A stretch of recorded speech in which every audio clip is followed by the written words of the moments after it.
देखो, ये जो करेला और आलू को मैंने नमक हल्दी डाल के ऐसे रखा था, तो इसमें से पानी रिलीज़ हो गया। इसको अच्छे निचोड़ के डाल दूँगी। और चावल भी मेरी हो चुका है, देखो फूल गया।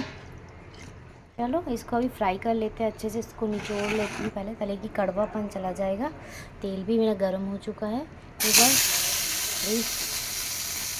बहुत छिटक रही है।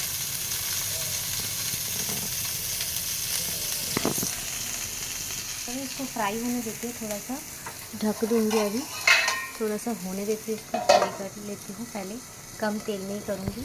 और अभी चावल को चढ़ा देते ही रहा मेरा चावल। चलो चावल चढ़ा लेते हैं।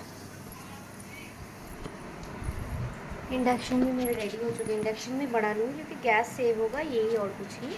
तो चलो इंडक्शन में दे देती हूँ चावल को।